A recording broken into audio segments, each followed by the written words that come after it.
Sim, a treta rolou feia entre Zezé de Camargo e o pessoal do SBT News. E aqui a gente não está falando do evento que levou o Janjo, o cachaceiro de 9 dedos, até esse evento, mas sim porque levou o Ovo que Tudo Vê, ainda deu palco pro cara, bicho. Ainda foi lá um esculacho na direita, um esculacho para mais de 2.000 pessoas inocentes que estão presas ou exiladas ou perseguidas ou com as contas bloqueadas, como veio denunciar ontem a esposa de Alexandre Ramagem. Então fica comigo, porque teve treta com Nicolas Ferreira, teve treta com Flávio Bolsonaro, inclusive. Para limpar a barra da emissora, o Ratinho chamou o Flávio Bolsonaro para uma entrevista. E aí o SBT cancelou e avisou publicamente que não, a entrevista com Flávio Bolsonaro estava cancelada. Ratinho foi lá, parece que bateu com as coisas na mesa, e a entrevista com Flávio Bolsonaro aconteceu. Inclusive já deixei alguns recortes bem interessantes aqui para vocês.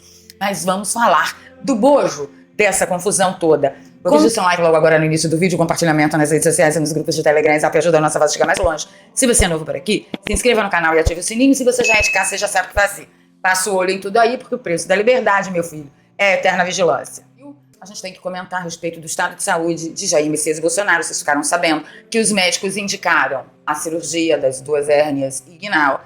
E aí o Ovo que Tudo Vê, que agora também vai se meter a médico, mandou a Polícia Federal preparar uma perícia. E os médicos da perícia da Polícia Federal disseram, olha, ele realmente precisa de cirurgia. E o doutor Paulo Cunha Bueno veio a público ontem comentar o seguinte: havíamos requerido ao ministro Alexandre de Moraes autorização para que o presidente Bolsonaro realizasse procedimentos cirúrgicos para a retirada de 2 hérnias. A despeito do pedido da equipe médica de alto nível, que acompanha há anos o presidente, houve em resposta a determinação para que a Polícia Federal realizasse a perícia para determinar sobre a necessidade ou não dos procedimentos. Desconhecendo a expertise médica da Polícia Federal, tivemos por bem requerer então a realização da ultrassonografia no presidente através de dispositivo portátil, cujo relatório emitido ontem constatou realmente a necessidade da cirurgia urgente. Ou seja, se havia alguma dúvida sobre a veracidade das razões para o pleito cirúrgico, resta assente que os profissionais que lideram o tratamento, os doutores Leandro Eknik e Cláudio Birolini, jamais emitiram recomendações que não fossem verídicas e fruto de suas convicções médicas, honrando assim o seu juramento hipocrático, como seria esperado. Amanhã será renovado o novo pedido de autorização de hospitalização para a realização da intervenção cirúrgica, esperando-se que, diante do resultado da ultrassonografia, seja finalmente deferido o pedido independentemente de perícia policial. Então a gente espera que o Ovo que Tudo Vê não deixe que Jair Bolsonaro morra na cadeia. Antes de ir para nossas matérias de capa também, eu quero falar sobre Alexandre Ramagem, que teve um conhecido, que foi o Celso Rodrigo de Mello, que é conhecido como Celso Catarata, se eu não me engano, preso por supostamente ter dado fuga ou ajudado a fuga de Ramagem. E o Ramagem falou na timeline ontem, eu separei um destaque aqui para vocês. Esse rapaz, de nome Celso Rodrigo de Mello, Alexandre de Moraes está criminalizando um inocente, como ele fez com tantos. E foi agora. Eu não conhecia esse rapaz, não tive contato com ele no Brasil. Eu tive contato com ele nos Estados Unidos quando eu já estava nos Estados Unidos. Ele não me auxiliou em nada a minha saída do Brasil. Em nada. Mas não é isso que todas as mídias do regime estão dizendo. Estão dizendo que eles eram amigos e amicíssimos da época que Ramagem trabalhava lá e que está nas redes sociais e tudo. Quando Ramagem diz que não é verdade. Um pouco mais de 30 anos. Agora, o que é pior, ele é um grande erro do Alexandre de Moraes. Rapaz, ele é cidadão americano. Nasceu nos Estados Unidos. Passaporte norte-americano.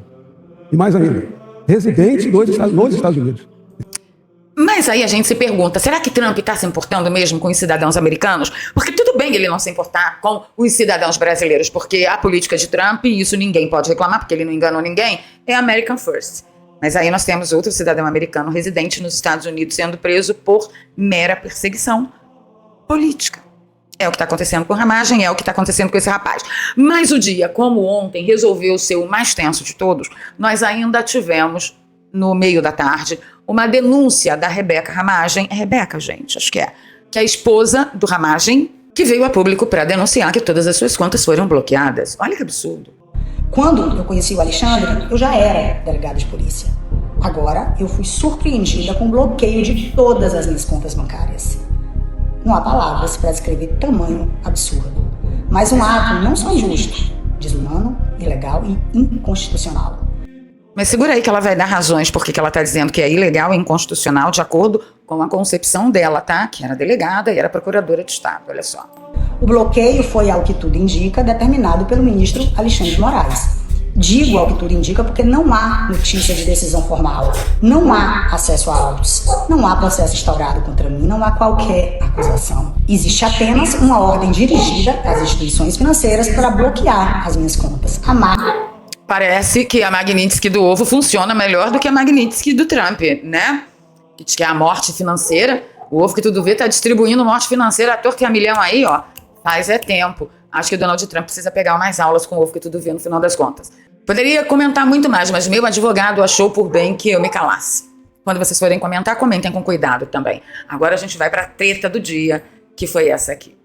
Meu filho, o bicho pegou Zezé de Camargo quando viu aquele Círculo dos Horrores, com o ovo que tudo vê, tendo palanque, sendo orador, né, fazendo agradecimentos, falando coisas lá. Zezé de Camargo falou, SBT, vamos fazer o seguinte, sabe aquele especial de Natal que eu gravei com vocês? Já tá gravado, tudo bonitinho, custou caro pra mim, trabalho, tempo, dedicação e tudo. Por favor, não exibe não que eu não quero, se puder não exibir eu agradeço. O SBT disse que não vai exibir não, tá? Mas entre o vídeo de Zezé Camargo dizendo isso até o fim, o SBT dizendo que não vai exibir, mas aconteceu tanta treta, e claro que eu quero comentar com vocês, porque a mídia, senhores, a mídia é porca. A gente começou com uma carta aberta do SBT Online, assinado pela senhora Daniela Abravanel, dizendo o seguinte: segunda-feira, 15 de dezembro de 2025, nos últimos dias, minha família tem sido alvo de críticas antes mesmo de apresentarmos nossa proposta para o SBT News. Isso é exatamente o que queremos combater: a falta de diálogo entre o povo, que tem muitas virtudes e que amamos tanto. Bem, para mim é uma tremenda hipocrisia, porque eu me deparei com esse comentário aqui no meu post. O Leandro disse o seguinte, carta aberta, a falta de diálogo. Eles dizem que estão lutando contra a falta de diálogo. Isso no X, mas no Instagram eles fecharam os comentários. Mas eles estão sim lutando contra a falta de diálogos. Acredite, com a proposta de entregarmos mais do que somos e temos, somos imparciais e isentos. Nós acreditávamos nisso, senhora.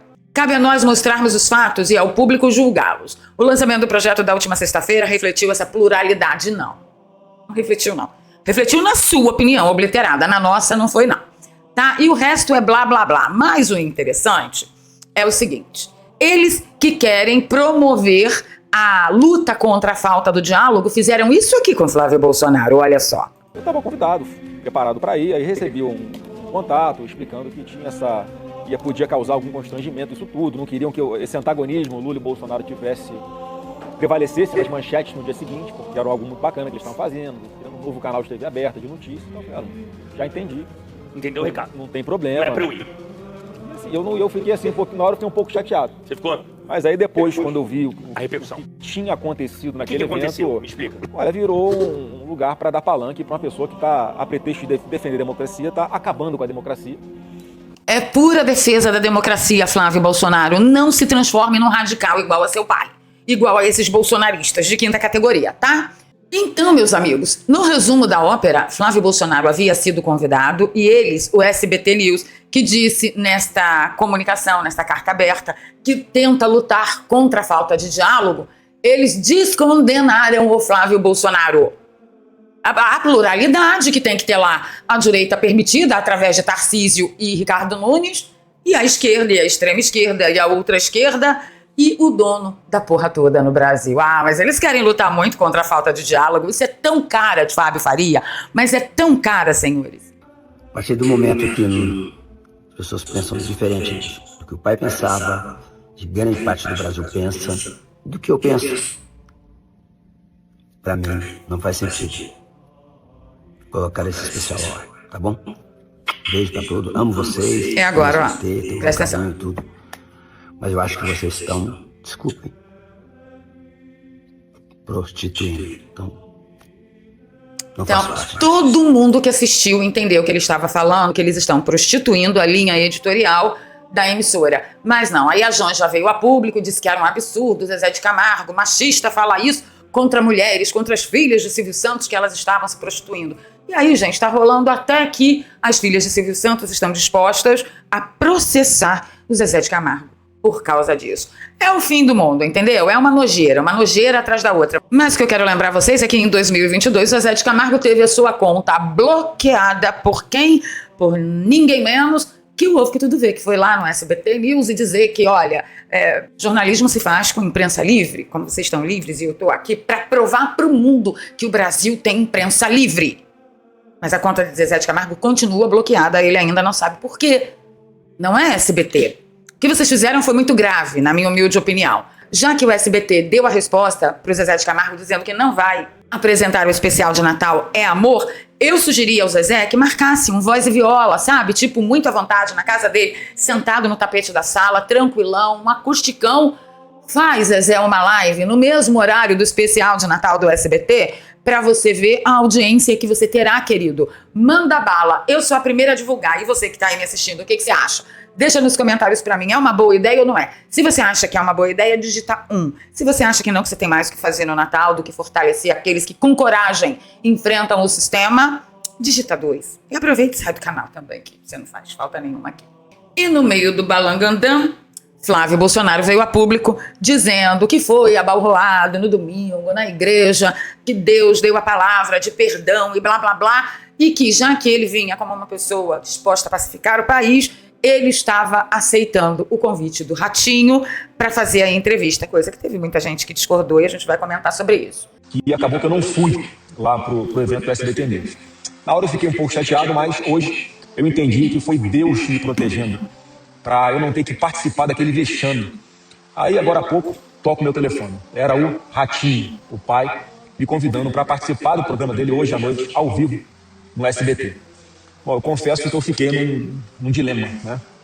Tá a internet em peso agora e batendo no SBT, porque foi uma grande decepção. No nosso imaginário é a TV da família, de valores conservadores, personificada numa lenda, num ícone chamado Silvio Santos. E se tivesse vivo aqui, com certeza isso tudo não tinha acontecido desse jeito. Bem, ele diz ali que é por perdão e tal. Na minha humilde opinião, gente, ele tinha que ir sim. Pra quê? Pra colocar os pingos nos is, como fez, por exemplo, o Nicolas Ferreira, que eu também dei destaque a ele. Segura aí que a coisa tá bem interessante. Aí, meus amigos, durante o momento que ele estava no programa do Léo Dias, o Léo Dias diz que o Metrópole anunciou que a entrevista dele com o Ratinho, do Flávio Bolsonaro com o Ratinho, estava cancelada. O que Léo Dias fez? Ligou pro Ratinho na hora, olha só que beleza. Oi, Ratinho, Léo, tudo bem? Fala, meu bem. Tá confirmado, Flávio, hoje. Tá confirmado, confirmadíssimo. Então tá, ele tá Obrigado, aqui, professor. comendo. Ô, Ratinho, tô aqui no Léo, daqui a pouco eu tô aí pra gente bater um papo, tá bom? Obrigado pelo convite mais uma vez.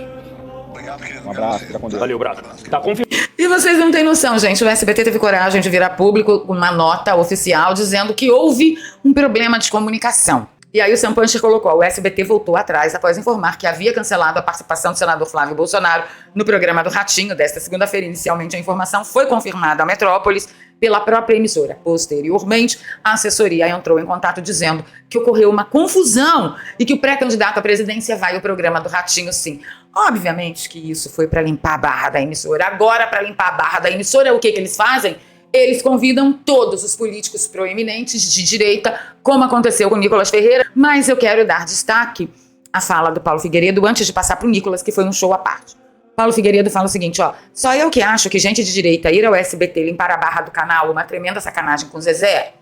Espero que Flávio Bolsonaro não cometa esse erro.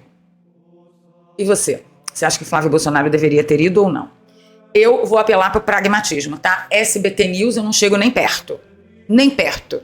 Não vou assistir. Mas, só para dar bastante desgosto para a dona Patrícia Bravanel e para o seu Fábio Farias, eu apoiaria Flávio Bolsonaro iria, inclusive, no SBT News, para que o Fábio e a Patrícia vislumbrassem a audiência que eles poderiam ter, mas que não terão. E não assistiria nunca mais. E aí sim, não deixar ninguém ir. No frigir dos ovos, o Nicolas foi. E o Nicolas fez um espetáculo à parte, gente. Quando é certo, quando é errado eu xingo, mas quando é certo.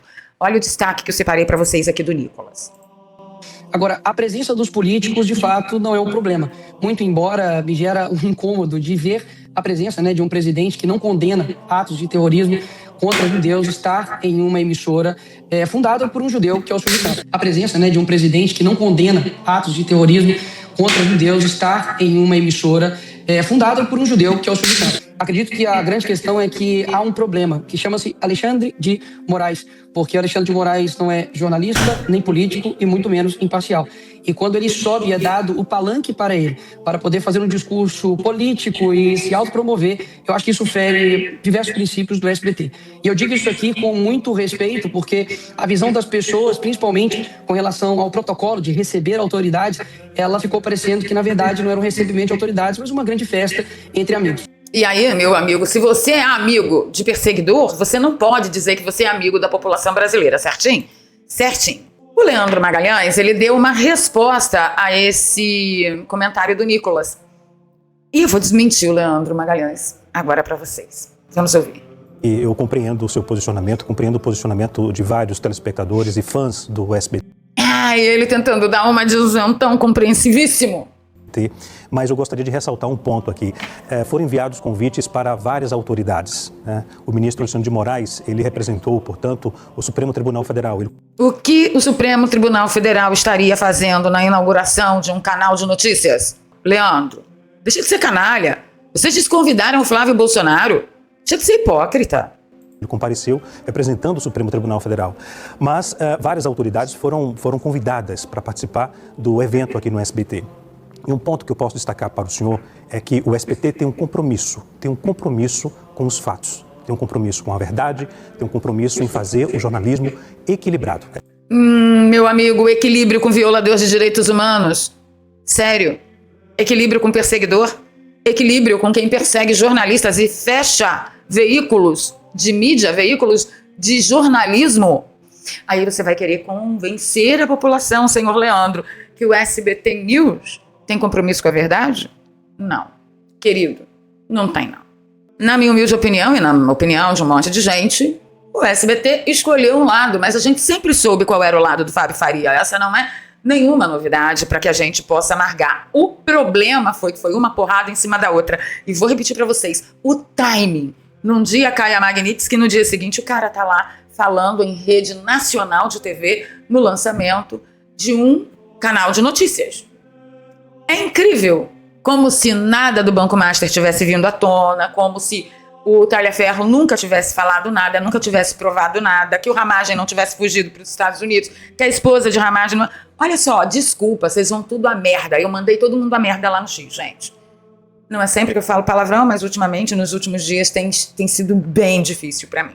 Aproveitando que eu tenho xingado muito, deixa eu mostrar um comentário que eu achei absolutamente apropriado para o momento, que é da Flávia Ferronato, que é ali, ó, defensora de Tarcísio, de Nicolas, do pessoal meio de centro e tudo. Mas ontem ela colocou o dedo na ferida de um tanto que eu fiquei até impressionada. Ela disse o seguinte: os marqueteiros da campanha de Tarcísio e do Nicolas estão tomando um rumo muito perigoso, achando que mesmo descolando do Bozo, terão os votos dos bolsonaristas ainda que por falta de opção. Ou eles colocam quem conhece a militância de perto para ajudá-los, ou terão muitas dores de cabeça no futuro. Eu quero que eles tenham muita dor de cabeça no futuro se eles continuarem com essa pasmaceira de descolar do Bozo, mas manter os votos dos bolsonaristas, crentes que nós votaremos neles por falta de opção. Eu quero muito que eles tenham todo tipo de problema. Hoje, amanhã e para todo sempre. Amém. Diz aí pra mim nos comentários, você gostaria que eles tivessem muitos problemas? Hoje, amanhã e por vir? Se você gostaria, digita 1. Se você não gostaria, você tá com peninha deles, digite 2. Eu, ultimamente, tenho ficado muito preocupada com um acordo com a União Europeia de livre mercado que está sendo debatido neste exato momento, né? Ontem, e vai ser debatido essa semana toda. Eu vou só avisar vocês uma coisa. Este acordo de livre comércio lá com a União Europeia é um contrato de escravidão cheio de nuances que você nem imagina e vai jogar o Brasil numa amarração, numa escravidão comercial que certamente você terá muitos problemas financeiros por isso. E então, eu quero lembrá-los que já passou do tempo para você aprender a ganhar dinheiro pela internet. Para tudo que você está fazendo e preste atenção nesse recado. Olha só, a matéria que acabou de sair, ainda há pouco, dia 9 de outubro de 2025, o IBGE informou que o home office já é a realidade profissional de mais de 14 milhões e 700 mil brasileiros. Só para você ter uma ideia, 1 a cada 5 mulheres que trabalham de casa. E no caso dos homens, é 1 a cada 6. Aí você consegue perceber duas coisas, que a situação em home office é mais comum entre as mulheres. Sim, o home office só cresce. E o mais curioso disso tudo é que nessa situação tem gente de tudo quanto é segmento, de tudo quanto é profissão e de tudo quanto é mercado. Tem gente trabalhando com venda, tem gente trabalhando com prestação de serviço. É um universo infinito. Tem gente até ganhando muito bem com plataformas como a Amazon, Magalu e Mercado Livre, que inclusive eu já comentei aqui com vocês sobre as vendas dos produtos que eu faço pela Amazon. Pessoal, para vocês terem ideia do que a gente está falando, as vendas online sem estoque já movimentaram só no ano de 2025 mais de 100 milhões de reais.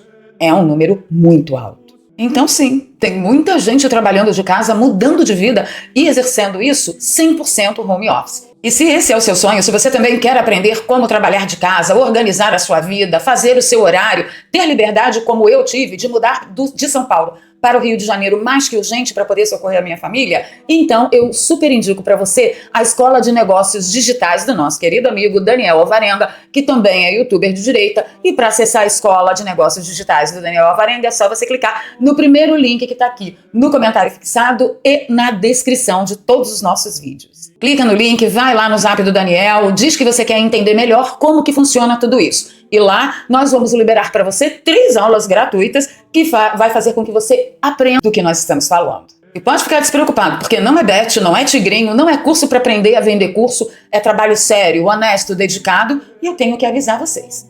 É trabalho suado, tá? Você não vai ficar rico fácil, não. Ah, e você que já tem a sua profissão, saiba que você pode exercê-la através do digital. Você só precisa conhecer e dominar as ferramentas para isso. Dá uma olhada no testemunho que a gente recebeu há dias atrás. A Fábrica de Ideias da Cris comentou: eu trabalho em home office desde 2022, hoje sou nômade digital. Caminho sem volta. Tá vendo só? Quem começa não quer parar mais. Afinal de contas, na escala 6x1 da CLT, qual é o trabalho que vai te oferecer um bom pagamento, bons lucros e você mesmo fazendo o seu horário e estabelecendo as suas prioridades? Eu pago as minhas contas com o digital há pelo menos 10 anos e posso garantir para vocês, se tiver dedicação, seriedade e compromisso, você vai dar uma viradaça na sua vida. Vamos aproveitar essa oportunidade que apareceu, nos atualizar e ganhar dinheiro pela internet. Se é possível para mim, é possível para você. O link está na descrição e no comentário fixado. Bem, eu vou ficando por aqui pedindo seu like, seu compartilhamento, se você gosta do meu trabalho, pelo amor de Deus, seja generoso, ao espírito do Natal, ho, ho, ho, ho, Jesus nasceu, aqui tem um Pix, me dá um presente de Natal aí, vai brava gente, que tá ruim o negócio, aqui tá demais. eduardpravaleria@gmail.com, qualquer valor é muito bem-vindo e na descrição eu sempre deixo 2 contas bancárias e uma conta no PayPal para você que nos assiste fora do Brasil e gostaria de nos apoiar este jornalismo independente tão perseguido pelo Shadow Ban. E eu encontro com vocês nos comentários. Beijo no coração. Fui.